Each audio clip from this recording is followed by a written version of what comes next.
Hello everybody, welcome back to the video, and today I'm going to be reviewing Deadpool and Wolverine. So I've given myself a few days to think on this movie. I enjoyed this movie a lot. If you watch my Marvel tier list, on my MCU tier list, you know I ranked this as my 5th favorite project. So you know I obviously loved this movie. So do I have any issues with the movie? I mean, I was a little shocked by some of the stuff they were able to get away with for their jokes and stuff for this movie. Because, I mean, I was expecting it. But it was about the amount of the first two. I mean, I'm legitimately shocked. But there were 2 instances of... But now we're getting into the good stuff. And by the way, this is a full spoiler alert for the whole movie. There were 2 instances, both by cameos. I thought it was actually pretty funny. So the first one is part of a running gag. So there's a running gag that Deadpool gets Chris Evans killed. Oh yeah, by the way, Chris Evans is Johnny Storm from the Fantastic Four movies in this movie. And Deadpool says that Johnny Storm went on this giant rant of just profanity. And Johnny Storm the whole time is just going, no I didn't, before getting eviscerated by the main villain. Credit scene showcases, yeah, he really did say all those things. And as someone who watched him as Captain America before Johnny Storm, I thought this was actually a pretty funny gag. The other one has to do with one of my favorite cameo of the movie, which is Wesley Snipes. He repeats his famous ice skating uphill line. Well, slightly repeats it. It's a new turn on the phrase, but I mean, I got a laugh out of it. So before I discuss the cameos fully, not really cameos, but more of secondary characters in this movie, let's talk about, obviously, the story. Story's pretty simple. Deadpool gets picked up by the TVA after being told he has a... Now, I know this isn't the exact phrase, but it's a TVA, so I'm going to make a Loki reference. After being told he has a glorious purpose. I mean, come on, really? You should have used the phrase glorious purpose. Anyway, like I was saying, Deadpool uncovers that his universe is dying because Logan is dead. Okay. And I want to say that quickly, I love the fact that the TVA just pays such respect to Logan. Particularly the scene which showcases the death of Wolverine at the end of that movie, which is one of the best acted death scenes in a movie that I've seen. It's a very good scene. But this essentially takes us to the opening sequence of the movie, where Deadpool goes and basically thinks, oh, well, due to his regeneration abilities, he shouldn't actually be dead, right? Digs up Wolverine and then is just horrified that it's a adamantium skeleton, which he then proceeds to use to kill a bunch of TVA agents, set to instincts, bye. I will admit I'm not a huge InSync guy. This is about the only one I've listened to, but I will say that I thought it was kind of funny for the opening of this movie in a shocking way, but at the same time, it was really interesting. But basically, Deadpool goes on a mission to find a new Wolverine, uncovers the so-called worst Wolverine, and the 2 of them get sent to the Void. They have to deal with finding a way back. They meet some returning/new faces. And then ultimately, they have to go up against the Deadpool Corps. And I guess, honestly, I gotta just... Let's talk about the performances, because that's really the rest of the movie. Ryan Reynolds, on top form as Deadpool. I mean, with the exception of Origins, I don't think he's given a bad performance in the role. I think he is one of few MCU actors, at this point MCU actors, who across his trilogy has delivered a consistently great performance in each of his movies in his trilogy. Hugh Jackman as Wolverine. This was a big risk, right? This was the biggest risk of the entire movie. But I would actually argue that this is going to go down as one of Jackman's best performances as Wolverine, right? Because he actually gets a very good story in this movie. And the comedic acting alongside Ryan Reynolds is also incredible.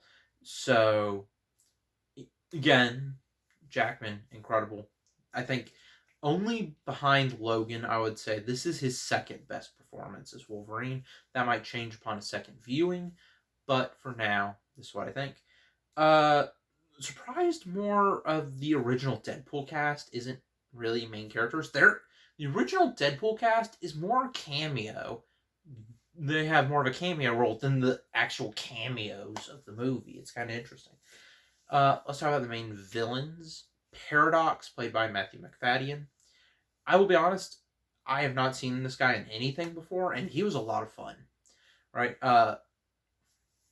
Is he the most interesting villain? No. But is he one of the most fun villains to watch? Absolutely. He was incredible. Other villain of the movie, Cassandra Nova. Well, I mean, I think they did a great job in showcasing how powerful she is, because she is described as one of the most powerful X-Men villains in the comics. But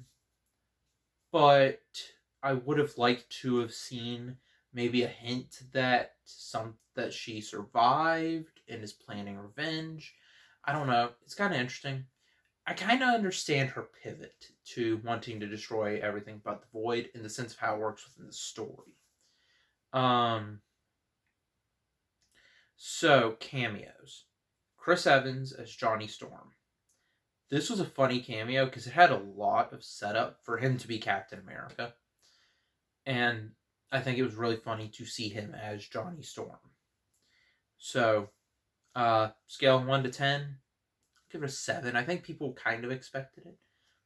And I think when they saw it was Chris Evans, they were like, oh yeah, this is obviously Johnny Storm. Jon Favreau as Happy Hogan.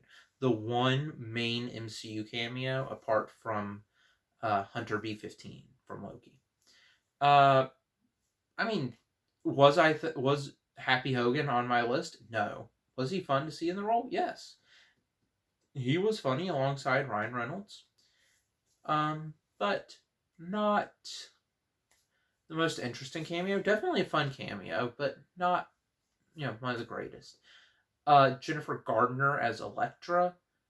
I don't really have much of an opinion because I'll be honest here, the Ben Affleck Daredevil movie and the spinoff with Jennifer Gardner are some of the only Marvel movies I've not watched. So I don't really have an opinion. Channing Tatum as Gambit. Now, I skipped over one. I'm going to get back to my favorite one in a minute. But Gambit, basically, this is a long history of Channing Tatum was offered the role for X-Men Last Stand, but he was busy and the character was cut. And he was offered the role for X-Men Origins Wolverine, and he was busy. And so they gave it to Taylor Kitsch. Then he was approached to make his own Gambit movie, and then Disney bought Fox. So all of his references to not knowing where he's from is from that. Okay, I actually skipped one earlier, which was Henry Cavill as Wolverine, a popular fan cast, and honestly, one of my favorite jokes of the movie was Deadpool saying, we'll treat you way better than those guys down the street. I'm not a big DC guy personally, but, I do get the joke, which is the fact that he got fired by DC. So there's that. And then, Daphne Keane as X-23. It was a good cameo. It was kind of expected. It was spoiled in the trailers. But, yeah, I do like some of the small details with cameos, such as the fact she still has those little sunglasses from Logan. It's a great detail to show it's the same iteration, but why is she in the Void? This is kind of a plot hole, but oh well, it's fun to see her interacting with a slightly more comedic take on Hugh Jackman and Deadpool as well. Not Hugh Jackman, but Wolverine. And then, before we get to the Deadpool core, Wesley Snipes is Blade. Right, hear me out here. Marvel, you've had issues with Mahershala Ali's Blade movie. Here is my pitch. Cancel that. Hire Wesley Snipes to return for Blade 4. Call it Blade Legacy. I think that would be a good title for the movie. And boom, you would have a boatload of money coming your way. Just an idea, because he was the best cameo of this movie, and I think most people would agree, right? I mean, obviously, it was fun to hear him paraphrase his famous ice skating uphill quote from the first one, and he also is just having fun in the movie. You can tell clearly that he loves playing Blade. I say make Wesley Snipes the Blade for the multiverse, and then get a different actor when you do the post-Secret Wars reboot. I think that's when you bring in Mahershala Ali. That's my opinion for now. But Deadpool Core. This was really funny. So my big swinging for the fences cameo prediction was wrong. Cowboy Deadpool was not Clint Eastwood, but instead was Matthew McConaughey. Don't think I've seen McConaughey in anything else, so I can't really make an opinion. Blake Lively, Ryan Reynolds' wife, was Lady Deadpool, and it makes sense, and it was a fun cameo.